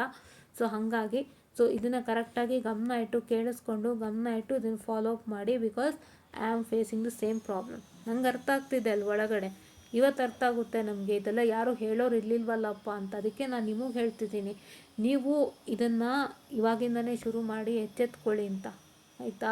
ನಾನು ಸುಮಾರು ಜನ ಫ್ರೆಂಡ್ಸ್ ಕೇಳಿದ್ರೆ ಸರ್ಟಿಫಿಕೇಷನ್ಸೇ ಮಾಡಿಲ್ಲ ಅಂತಾರೆ. 6th ಸೆಮ್ಮಿಗೆ ಬಂದು 6ನೇ ಸೆಮ್ಮಿಗೆ ಬಂದು ನಮ್ಗೆ ಯಾವ ಕಂಪ್ನಿ ಬರುತ್ತೆ ಅವ್ರ ಸರ್ಟಿಫಿಕೇಷನ್ ಮಾಡ್ಕೊಳ್ಳಿ, ಈ ಕಂಪ್ನಿ ಬರುತ್ತೆ ಇವ್ರ ಸರ್ಟಿಫಿಕೇಷನ್ ಮಾಡ್ಕೊಳ್ಳಿ, ನಿಮ್ಮ ರೆಸ್ಯೂಮೇನೇ ಸರಿ ಇಲ್ಲ, ಕಂಪ್ನಿಗೆ ಹೋಗೋದೇ ಇಲ್ಲ, ಇದು ಶಾರ್ಟ್ ಲಿಸ್ಟೇ ಆಗೋಲ್ಲ ಕಂಪ್ನಿಗೆ ಅಂತಂದಾಗ ಆವಾಗ ಏನು ಪೇಚಾಡ್ತೀರಾ? 6th ಸೆಮ್ಗೆ ಏನೇನೆಲ್ಲ ಕೆಲಸ ಇರುತ್ತೆ ಅನ್ನೋದು ನಿಮಗೂ ಗೊತ್ತು ಅಂದ್ಕೋತೀನಿ. ಫಸ್ಟ್ ಪ್ರಾಜೆಕ್ಟ್ ಫೇಸ್ 1 ಇರುತ್ತೆ, ಮತ್ತು ಬೇರೆ ಬೇರೆ ವರ್ಕುಗಳಿರುತ್ತೆ ಗೈಸ್, ತುಂಬ ಇರುತ್ತೆ. ಎಲ್ಲ ಬ್ಯಾಲೆನ್ಸ್ ಮಾಡ್ಕೊಂಡು ನೀವು ಸ್ಕಿಲ್ ಸೆಟ್ಸ್ ಮಾಡ್ತೀರಾ? ಇಲ್ಲ ಅಲ್ವಾ? ಹಂಗಾಗಿ ದಯವಿಟ್ಟು ಇದನ್ನೆಲ್ಲ ಮಾಡ್ಕೊಳ್ಳಿ. ಆಯಿತಾ? ಇದೆಲ್ಲ ಮಾಡ್ಕೊಳ್ಳಿ, ವಿಡಿಯೋನ ವಾಚ್ ಮಾಡಿ. ತುಂಬ ಲೇಟ್ ಆಯಿತು, ವಿಡಿಯೋ ತುಂಬ ಲೆಂತಿ ಆಯಿತು ಅಂತ ಯಾರು ಅಂದ್ಕೋಬೇಡಿ. ವಿಷಯ ಸಖತ್ತಿದೆ, ಓಪನ್ ಅಪ್ ಆಗಿ ಇವತ್ತು ನಡೀತಾ ಇರೋ ಸ್ಟೇಟಸ್ಸು ಹೇಳ್ತಾ ಇದ್ದೀನಿ. ನಿಮಗೆ ಹಾಗೂ ಗೊತ್ತಾಗಲಿಲ್ಲ ಅಂದರೆ ಇನ್ಸ್ಟಾಗ್ರಾಮ್ನ ಸುಮ್ಮನೆ ಜಸ್ಟ್ ಒಂದು ವೀಡಿಯೋ ಸ್ಕ್ರಾಲ್ ಮಾಡಿ ಸಾಕು. ತುಂಬ ಜನ ವ್ಲಾಗರ್ಸ್ ಇದ್ದಾರೆ where in they tell what is happening in today scenario regarding the job. ತುಂಬ ಹೇಳ್ತಾರೆ, ಕೇಳಿಸ್ಕೊಳ್ಳಿ, ಗೊತ್ತಾಗುತ್ತೆ.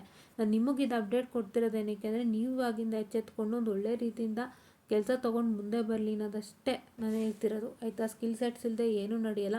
Tell your parents start working with this, will move on with skill sets more and more in detail in the next upcoming sessions.